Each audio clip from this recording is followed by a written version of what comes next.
السلام علیکم ناظرین، آپ دیکھ رہے ہیں پروگرام کاش عباسی کے ساتھ. کل اسد عمر صاحب کا انٹرویو آپ نے دیکھا ہوگا. میرے ساتھ ہی یہ اس پروگرام میں انٹرویو ہوا اسد عمر صاحب کا، جس کے بعد ایک نئی بحث شروع ہو گئی ہے.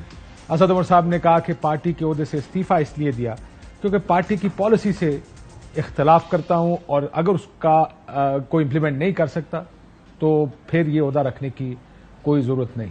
اور بہت سی چیزوں پر انہوں نے کہا کہ سیاستدانوں سے ہی مذاکرات ہونے چاہیے، انہی کے ساتھ مل کے مسئلے کا حل نکالنا چاہیے. انہوں نے -1 کی بھی بات کی، لیکن چیئرمین تحریک انصاف کی مرضی سے -1 کی انہوں نے بات کی کہ اگر وہ چاہیں گے تو ہو سکتا ہے اگر وہ خود حق کریں، لیکن انہوں نے ساتھ یہ بھی کہا کہ وہ نہیں مانیں گے اس بات پہ. مسائل تو جو بڑھتے مسائل ہیں تحریک انصاف کے لیے، اس پر کافی لمبی بحث ہوئی. اپنے عہدہ چھوڑنے کے بعد پہلی مرتبہ انہوں نے یہ انٹرویو دیا تھا. میرے ساتھ روف کلاسر صاحب موجود ہیں، بہت شکریہ آپ کا. ارشاد بٹ آپ کا بھی بہت شکریہ. سہیل بڑائچ صاحب ہمارے ساتھ موجود ہیں، ان کا بھی بہت شکریہ. میں بڑائچ صاحب سے اجازت دیں. بڑائچ صاحب السلام علیکم. السلام علیکم جی. بڑائچ صاحب، آپ نے انٹرویو اگر نظر سے نہیں بھی گزرا، میں آپ کو بتا دیتا ہوں جو اس کے نہیں، میں نے سن لیا، میں نے اس کی سرخیاں بھی پڑھ لیں جی. اس تو کا ماشاءاللہ بڑا اچھا انٹرویو تھا. آپ کو میں داد دیتا ہوں کہ آپ نے پہلی دفعہ پی ٹی آئی کے اندر کی جو لڑائی ہے اس کو کھولا ہے. اور اسد عمر صاحب کا یہ موقف مجھے تو بہت حد تک صحیح لگا کہ پارٹی کے اندر ایک جو ماڈریٹ لیڈرشپ تھی، وہ نہ ان کی آواز نکلتی تھی، لیکن ہم سے بالا پرائیویٹلی وہ سارے کہتے تھے جو یہ باتیں اسد عمر نے کہی ہیں، لیکن ان کی جرت نہیں تھی. وہاں جو ایکٹیوسٹ تھے یا ملیٹنٹ تھے یا خان صاحب کے جیالے تھے، ان کی موجودگی میں یہ بات ہی نہیں کر سکتے تھے. چاہے فواد چودھری ہوں، چاہے اسد عمر ہوں، چاہے پرویز خٹک ہوں، یہ سب سمجھتے تھے کہ ہماری اسٹیبلشمنٹ سے جو لڑائی ہے وہ نہیں بنتی اور ہمیں پولیٹیکل پارٹیز کے ساتھ ڈائلاگ کرنا چاہیے. یہ اسد عمر صاحب اب بولے ہیں، اس وقت بولتے، اس وقت یہ اختلاف ظاہر کرتے تو شاید اور بڑے لیڈر بن جاتے، لیکن ظاہر ہے پھر بھی اب بھی انہوں نے سچ بولا ہے. میں سمجھتا ہوں کہ سچ کا جو ہے اس کو اپریشیٹ کرنا چاہیے. لیکن جس کو آپ کہہ رہے کہ اسٹیبلشمنٹ سے اختلافات، آپ کو یاد ہوگا ایک ملاقات میں ہم سبھی موجود تھے اور یہ کوشش کی جا رہی تھی سب کی طرف سے بتانے کی کہ یہ اس طرح پاور پالیٹکس ایٹ لیسٹ جو وہ نہیں ہو سکتی. جی لیکن وہ ہوئی. بالکل میں موجود تھا. آپ، محمد مالک، ہم سب جو ہے خان صاحب کو یہ کہہ رہے تھے کہ بھئی یہ آپ تصادم کی طرف جا رہے ہیں اور اس کا نتیجہ اچھا نہیں نکلے گا، اور آپ جو ہے کوئی سی بی ایمز کریں، کوئی آپ راہیں کھولیں. یہ سب لوگوں کا ہمارا کنکلوژن تھا جتنے جرنلسٹ وہاں بیٹھے تھے، اور لیکن خان صاحب جو ہے وہ اس طرف نہیں آ رہے تھے. لیکن انہوں نے یہ کہا، آپ کو یاد ہوگا، انہوں نے کہا کہ پیغام پیج تھک گیا، نہیں جواب دینے میں کی کرا. یہ بھی تو کہا. نہیں، لیکن ہمیں یہ تو پتا تھا نا کہ پیغام جو ہے وہ کوئی سی بی ایم کی شکل میں نہیں تھے، صرف پیغامات ہی تھے کہ میں ایسا ہی ہوں، بس ایسے ہی مذاکرات کرو. وہ جو سی بی ایم چاہتے تھے کہ آپ اپنی پارٹی پالیسی چینج کریں، تھوڑا ٹلٹ کریں، تھوڑا جو ہے وہ ڈائلاگ کریں، یہ چیزیں وہ کرنے کو تیار نہیں تھے. وہ تو کہتے تھے باقی میرے سیاسی حریف ڈاکو ہیں، چور ہیں، ان سے تو میں بیٹھوں گا ہی نہیں. تو اسد عمر صاحب نے پہلی دفعہ یہ اعتراف کیا ہے کہ نہیں، ہمیں ان کے ساتھ بھی بیٹھنا چاہیے تھا. وہ بھی نمائندے ہیں، وہ بھی کروڑوں لوگوں کو ریپرزینٹ کرتے ہیں. آپ کوئی انقلاب لے کے تو نہیں آئے تھے، یا کوئی خونی انقلاب تو نہیں آیا تھا کہ آپ نے اپنے مخالفوں کو مار دینا تھا اور سب کو جیلوں میں بند کر دینا تھا. یہ طریقہ کار ہی غلط تھا. لیکن تحریک انصاف نے جو اس کا جواب دیا، اس میں وہ کہتے ہیں کہ اسد عمر صاحب خود ان بے شمار کوششوں سے آگاہ ہیں جو ان سیاسی جماعتوں سے قومی معاملات پر بات چیت کے لیے کی گئی. اسد عمر خود یہ موقف اپنایا کرتے تھے کہ جب بھی ان جماعتوں سے بات چیت کی کوشش کی جاتی تھی، یہ این آر او کے اصول کے علاوہ کسی اور ایجنڈے پر بات نہیں کرتے تھے. لیکن اس کیس میں ایک چیز مختلف ہوئی کہ جب الیکشنز کی تاریخ پر بات چیت ہوئی، آپ جس سے بھی بات کریں، چاہے وہ مذاکراتی کمیٹی ہو یا جو لیڈرشپ ہے سیکنڈ ٹیئر تحریک انصاف کی، ان سب کا خیال تھا کہ یہ تاریخ لے لینی چاہیے الیکشنز کی. جی، میرا یہ خیال ہے کہ سیاسی جو لوگ تھے ان کے اندر، پی ٹی آئی کے اندر، وہ یہ سمجھتے تھے کہ جو ہے دو چیزوں پہ وہ ان کا خان صاحب سے اختلاف تھا، لیکن وہ اختلاف کا اظہار اس لیے نہیں کرتے تھے کہ خان صاحب کی پاپولیرٹی عروج پہ تھی، اور خان صاحب کے ارد گرد سارے لوگ کہتے تھے کہ یہ پاپولیرٹی جو ہے یہ فوج کو بھی جھکا دے گی اور حکومت کے پاس بھی کوئی چوائس نہیں. وگرنہ پرائیویٹلی آپ کو بھی یاد ہوگا، مجھے تو اچھی طرح یاد ہے کہ چودھری فواد بھی یہ مانتے تھے اور اسد عمر بھی یہ مانتے تھے کہ پولیٹیکل پارٹی کے ساتھ سیریس ڈائلاگ ہونا چاہیے اور ہمیں ان کی بات مان لینی چاہیے. پرویز خٹک صاحب عملی طور پہ مخالفت بھی کرتے تھے لیکن یہ کہتے بھی تھے کہ مذاکرات ہونے چاہیے. تو میرا یہ خیال ہے کہ یہ جو ماڈریٹ گروپ تھا یہ دب گیا تھا, یہ پارٹی کے اندر دب گیا تھا. ان کی اتنی ہمت بھی نہیں رہی تھی. مجھے خود چودھری فواد نے بتایا کہ میں نے جو میرے فوج سے رابطے ہوتے تھے یا پہلے ان کا اسٹیبلشمنٹ سے رابطہ تھا وہ اس لیے ٹوٹ گیا تھا کہ خان صاحب مجھے تانے اتنے دیتے تھے کہ جو ہے میں نے الٹیمیٹلی بالکل ہی تلک چھوڑ دیا. تو یہ سب قائل ہو گئے کہ ان کی پاپولیرٹی ہر چیز بہا کے لے جائے گی. تو یہی غلطی تھی. ہم لوگ جو تھے ہمیں یہ سمجھ آ رہی تھی کہ یہ پاپولیرٹی 5000 لوگوں سے انقلاب نہیں آتا ملک کے اندر. 5000 لوگ آپ کور کمانڈر ہاؤس پہ لے جائیں تو اس سے انقلاب نہیں آ جائے گا. انقلاب کے لیے لاکھوں کروڑوں لوگ چاہیے ہوتے ہیں. وہ نہیں تھے ان کے پاس, خان صاحب کے پاس اتنے لوگ, نہ پاکستان میں کسی اور کے پاس ہیں. پیپلز پارٹی جو تھی وہ بھٹو کو پھانسی لگ گئی لیکن وہ مار روڈ پہ مظاہرے کرتے تھے. کسی نے کور کمانڈر کے گھر کے سامنے جا کے مظاہرہ نہیں کیا یا اندر نہیں گھسے. نون لیگ جو ہے ان کا لیڈر نائل ہو گیا لیکن وہ بھی کھلے جلسوں میں یا گراؤنڈوں میں مظاہرے کرتے رہے. تو یہ غلطی تھی ان کی.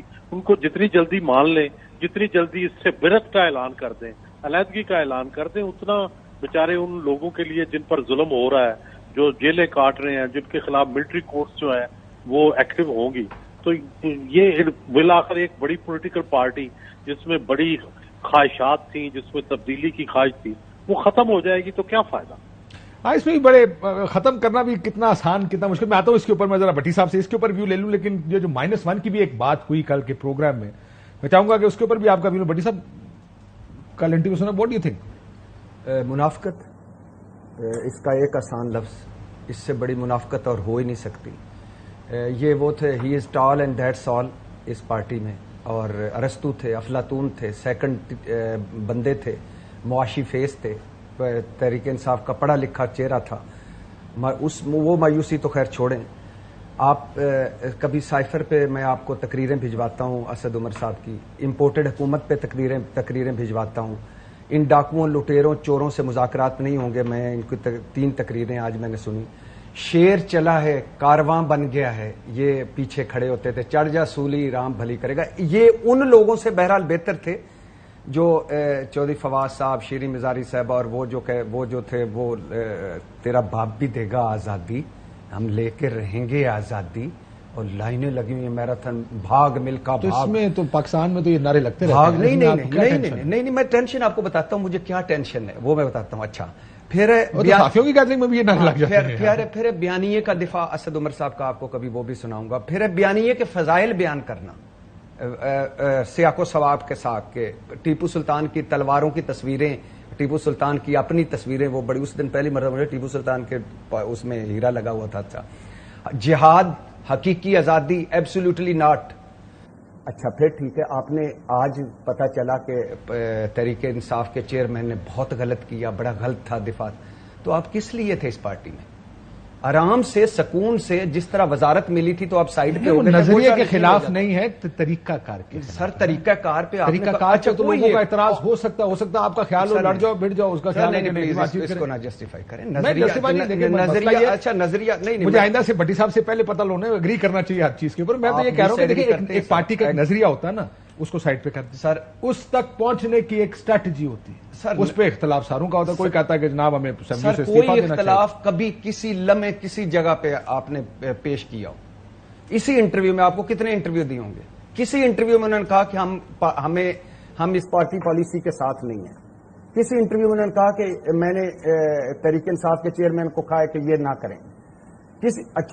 کسی انٹرویو میں انہوں نے کہا اچھا یہ دوسری پارٹی میں بھی شامل تھے جو راتوں کو بھی نکلتی تھی, یہ اس میں بھی شامل تھے, اور اس میں بھی شامل تھے جو صبح انقلاب لاتی تھی.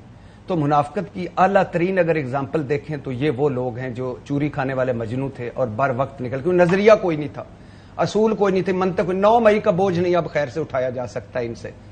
9 مئی کا بوجھ بھائی آپ نے 14 نہیں ان کی بات کر رہا ہوں جو نکل گئے. اب دیکھیں نا, یہ آپ استحکام پارٹی میں چوتھی 5ویں مرتبہ لوگ ایک جگہ اکٹھے رکے ہوئے ہیں, تو آپ بتائیں نا. تو یا تو یہ اس وقت مشکل وقت تھی, بھاگ ملکا بھاگ نہ کرتے, کھڑے رہتے, تو اگر اس وقت ساتھ نہیں تھے تو کم از کم ایک ہلکا پھلکا احتجاج ریکارڈ کرا دیں. کیوں ہے پارٹی میں؟ اب جو اتنے فضائل بیان کر رہے ہیں دوسری طرف، اس کے بعد بھی پارٹی میں ہے، کیوں ہے؟ تو یہ میں ہوں، میں نہیں ہوں، میں ایسا ہوں، میں ویسا ہوں، میں پتہ نہیں کیسا ہوں. میں تھوڑی دیر میں کہوں گا لطیف کھوسہ صاحب کو پارٹی سے نکال دیا گیا اور آپ یہ کہیں گے کہ پارٹی میں اختلاف کی گنجائش نہیں ہے. جی یہی کہیں گے سر، ہر تھوڑی دیر میں کہیں گے سر. اور مسئلہ یہ ہے کہ پارٹی کے سر جے کے ٹی گروپ تھا، دوسرا گروپ تھا، اختلافات تھے، ہم تو ان کو اپریشیٹ کرتے تھے، لڑتے تھے، جھگڑتے تھے، رولا ڈالتے تھے، لیکن 14 مہینوں میں کہاں لڑے ان کے ساتھ کہ نہ کریں. یہ -1 ہو سکتا کو مانے گا پارٹی کے اندر چیئرمین مانیں گے؟ چیئرمین صاحب تو کلے کافی ہیں، انہیں تو بندے نہیں چاہیے، انہیں تو کوئی پارٹی کی، اگر وہ پارٹی بچا سکتے ہیں یا پارٹی کے لوگوں کو بچاتے ہیں. اسد عمر صاحب کا میں سن رہا تھا، ویسے تو بھٹی صاحب نے یہ سیٹ ساری باتیں کہہ دی ہیں، نئی بات اس میں. اب اس موقع پہ اسد عمر صاحب کو کیا تانے دیے جائیں کہ آپ کس وقت کیا کہہ رہے تھے یا کیسے آپ لوگ وہ ٹرینڈ چلا رہے تھے. فالن مین کو کیا بندہ یو ٹرن تو لیڈر کا پورا امتیاز ہوتا نا.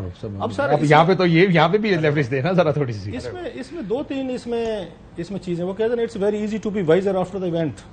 جب چیزیں ہو جاتی ہیں نا تو پھر ہر بندہ سمجھدار ہو جاتا ہے. اصل چیز یہ تھی کہ 9 مئی سے پہلے آپ میں سمجھداری تھی. کیا اس وقت یہ چیزیں آپ فون وان کر رہے تھے، بتا رہے تھے یہ لیڈرشپ کو، یا لیڈرشپ اگر خان صاحب کو جو ان کے ہم نے آپ کو یاد ہوگا ویڈیو کے کلپ سنے تھے، ان کا سٹائل سنا تھا، تو وہ تو خود کہہ رہے تھے کہ جناب کہ یہ چیزیں ہونی ہیں یا ہم ان کو کریں گے.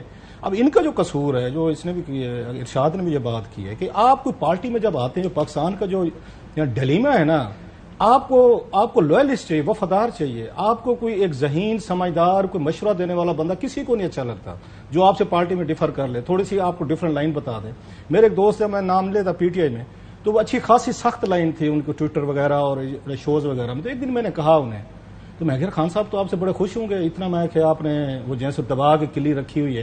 کہتے ہیں بڑی مہربانی، تھینک یو ویری مچ کہ آپ کو یہ احساس ہوا ہے. خان صاحب مجھ سے ابھی بھی خوش نہیں ہے، وہ کہتے ہیں آپ بہت ہاتھ آپ نے ہولا رکھا ہوا ہے.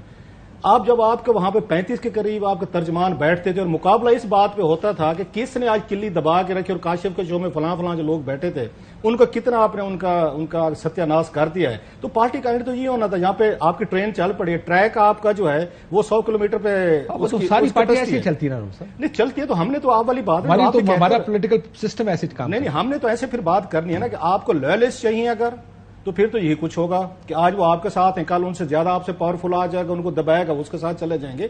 میں یہ سمجھتا ہوں ان تمام باتوں کے باوجود I have been very critical of Asad Umar صاحب ان مینی ٹائمز. میرے سے شاید وہ ہاتھ ملانا نہ پسند کریں، لیکن آئی وڈ سے دیٹ کہ آپ کو خان صاحب کو بھی دیکھنا چاہیے تھا کہ آپ اپنی پارٹی کو، اپنے پارٹی لیڈرشپ کو، اپنے لوگوں کو کتنے بڑے ٹیسٹ میں ڈال رہے ہیں، کتنی بڑی مصیبت میں ڈال